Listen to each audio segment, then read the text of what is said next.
Olá, olá pessoal, tudo bem com vocês? Bom, para quem não me conhece, meu nome é Mariana e hoje daremos sequência à nossa leitura da Bíblia inteira em um ano. Estamos no dia 301 e vamos seguir a partir de Jeremias capítulo 51, versículos 54 ao 64, que dizem o seguinte: Vem da Babilônia o som de um grito, o som de grande destruição vem da terra dos babilônios. O Senhor destruirá a Babilônia, ele silenciará o seu grande ruído. Ondas de inimigos avançarão como grandes águas. O rugir das suas vozes ressoará. Um destruidor virá contra a Babilônia. Os seus guerreiros serão capturados e os seus arcos serão quebrados, pois o Senhor é um Deus de retribuição. Ele retribuirá plenamente. Embebedarei os seus líderes, os seus sábios, os seus governadores, os seus oficiais e os seus guerreiros. Eles dormirão para sempre e jamais acordarão, declara o rei, cujo nome é Senhor dos Exércitos. Assim diz o Senhor dos Exércitos: o largo muro da Babilônia será desmantelado. As suas altas portas serão incendiadas. Os povos se exaurem por nada, e o trabalho das nações não passa de combustível para as chamas. Esta é a ordem que o profeta Jeremias deu ao responsável pelo acampamento, Seraías, filho de Nerias, filho de Maazéias, quando ele foi à Babilônia com Zedequias, rei de Judá, no 4º ano do seu reinado. Jeremias escreveu em um rolo todas as desgraças que sobreviriam à Babilônia, tudo o que fora registrado acerca da Babilônia. Ele disse a Seraías: Quando você chegar à Babilônia, tenha o cuidado de ler todas estas palavras em alta voz. Então diga: Ó Senhor, tu disseste que destruirás este lugar, para que nem homem nem animal vivam nele, pois ficará em ruínas para sempre. Quando você terminar de ler este rolo, amarre nele uma pedra e atire-o no meio do Eufrates. Então diga: Assim Babilônia afundará para nunca mais se erguer, por causa da desgraça que trarei sobre ela, e o seu povo cairá. Aqui terminam as palavras de Jeremias. Jeremias capítulo 52. A queda de Jerusalém. Zedequias tinha 21 anos quando começou a reinar e reinou 11 anos em Jerusalém. A mãe dele chamava-se Amutal, filha de Jeremias, e era de Libna. Ele fez o que era mal aos olhos do Senhor, tal como fizera Jeoaquim. Por causa da ira do Senhor, tudo isso aconteceu a Jerusalém e a Judá. Por fim, ele os lançou para longe da sua presença. Ora, Zedequias rebelou-se contra o rei da Babilônia. Então, no 9º ano do reinado de Zedequias, no 10º dia do 10º mês, Nabucodonosor, rei da Babilônia, marchou contra Jerusalém com todo o seu exército. Acamparam fora da cidade e construíram rampas de ataque ao redor dela. A cidade foi mantida sob cerco até o 11º ano do reinado de Zedequias. No 9º dia do 4º mês, a fome na cidade tinha se tornado tão severa que não havia comida para o povo da terra. Então o muro da cidade foi rompido. O rei e todos os soldados fugiram. Saíram da cidade de noite pela porta entre os dois muros, na direção do jardim real, embora os babilônios estivessem ao redor da cidade. Foram na direção da Arabá, mas o exército babilônio perseguiu o rei Zedequias e o alcançou nas planícies de Jericó. Todo o selo exército se separou dele e se dispersou, e ele foi capturado. Ele foi levado ao rei da Babilônia em Ribla, na terra de Amate, o qual lhe pronunciou a sentença. Em Ribla, o rei da Babilônia mandou executar os filhos de Zedequias diante dos olhos deste e também matou todos os nobres de Judá. Então mandou cegar os olhos de Zedequias e prendê-lo com correntes de bronze e o levou para a Babilônia, onde o manteve na prisão até o dia da sua morte. No 10º dia do 5º mês, do 19º ano do reinado de Nabucodonosor, rei da Babilônia, Nebuzaradã, comandante da guarda que servia ao rei da Babilônia, foi a Jerusalém. Incendiou o templo do Senhor, o palácio real, todas as casas de Jerusalém, todos os edifícios importantes. Todo o exército babilônio que acompanhava o comandante da guarda derrubou todos os muros ao redor de Jerusalém. Nebuzaradã, comandante da guarda, deportou para a Babilônia alguns dos mais nobres e o povo que restou na cidade, com o restante dos artesãos e os que passaram para o lado do rei da Babilônia.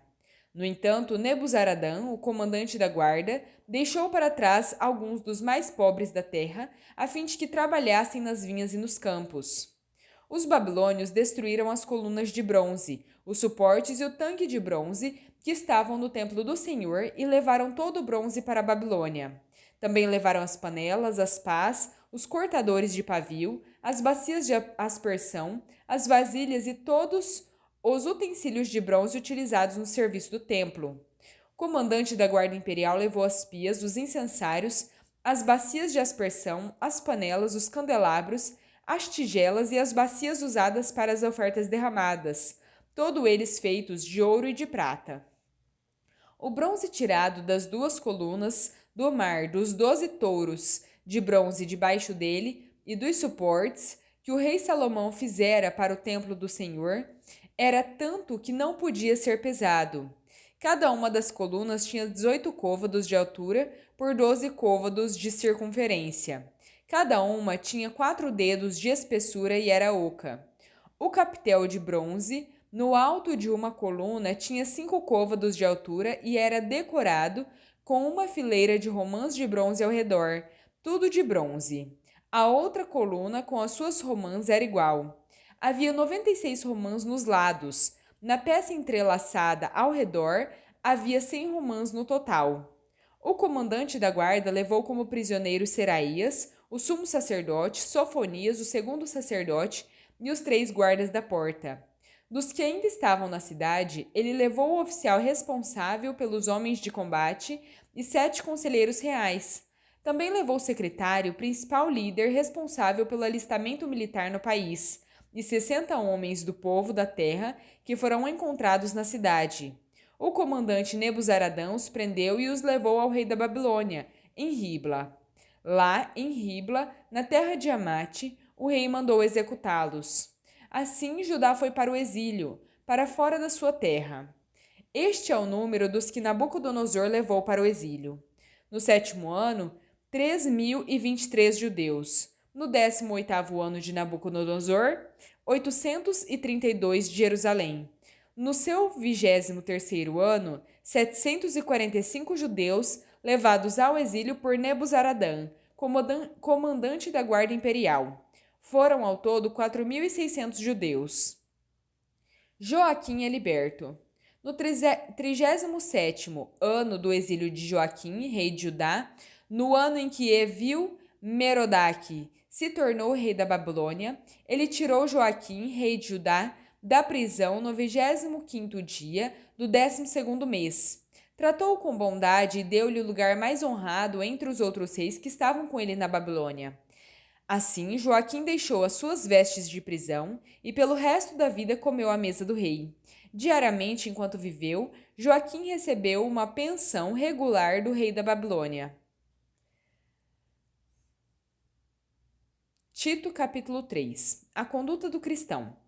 Lembre a todos que se sujeitem aos governantes e às autoridades, sejam obedientes, estejam sempre prontos a fazer tudo o que é bom, não caluniem ninguém, sejam pacíficos e amáveis e mostrem sempre verdadeira mansidão para com todos os homens. Houve tempo em que nós também éramos insensatos e desobedientes, vivíamos enganados e escravizados por toda espécie de paixões e prazeres. Vivíamos na maldade e na inveja, sendo detestáveis e odiando uns aos outros. Contudo, quando, da parte de Deus, o nosso Salvador, a bondade e o amor pelos homens foram manifestos, não por atos de justiça por nós praticados, mas por causa da sua misericórdia, ele nos salvou pelo lavar regenerador e renovador do Espírito Santo, que ele derramou sobre nós generosamente por meio de Jesus Cristo, nosso Salvador. Ele o fez a fim de que, justificados pela sua graça, nos tornemos os seus herdeiros, tendo a esperança da vida eterna. Esta palavra é digna de confiança, e quero que você afirme categoricamente essas coisas, para que os que creem em Deus se empenhem na prática das boas obras. Tais coisas são excelentes e úteis aos homens. Evite, porém, controvérsias tolas a respeito de genealogias, bem como desavenças e brigas a respeito da lei, porque essas coisas são inúteis e sem valor. Quanto ao que provoca divisões, Após adverti-lo pela segunda vez, rejeite-o. Você sabe que tal pessoa se perverteu e está em pecado, por si mesma está condenada. Instruções finais. Quando eu enviar Ártemas ou Tíquico até você, faça o possível para vir ao meu encontro em Nicópolis, pois decidi passar o inverno ali. Providencie tudo o que for necessário para a viagem de Zenas, o advogado e de Apolo, de modo que nada lhes falte. Quanto aos nossos, que aprendam a dedicar-se à prática de boas obras, a fim de que supram as necessidades diárias e não sejam improdutivos. Todos os que estão comigo enviam saudações. Saudações àqueles que nos amam na fé. A graça seja com todos vocês. Salmo 100, versículos 1 ao 5. Salmo de ação de graças. Aclamem ao Senhor todos os habitantes da terra. Prestem culto ao Senhor com alegria. Entrem na sua presença com cânticos alegres. Reconheçam que o Senhor é Deus. Ele nos fez e somos dele. Somos o seu povo, o rebanho do seu pastoreio. Entrem pelas suas portas com ações de graças e nos seus átrios com louvor. Deem-lhe graças e bendigam o seu nome, pois o Senhor é bom e o seu amor leal dura para sempre. A sua fidelidade permanece por todas as gerações. Provérbios, capítulo 26, versículos 18 e 19. Como o louco que atira brasas e flechas mortais, assim o homem que engana o seu próximo e diz: eu só estava brincando. Bom, pessoal, terminamos por aqui a nossa leitura. Espero que tenham gostado. Se gostaram, deixem o seu like, compartilhem esse vídeo e se inscrevam no canal se ainda não são inscritos. Muito obrigada, fiquem com Deus e até a próxima!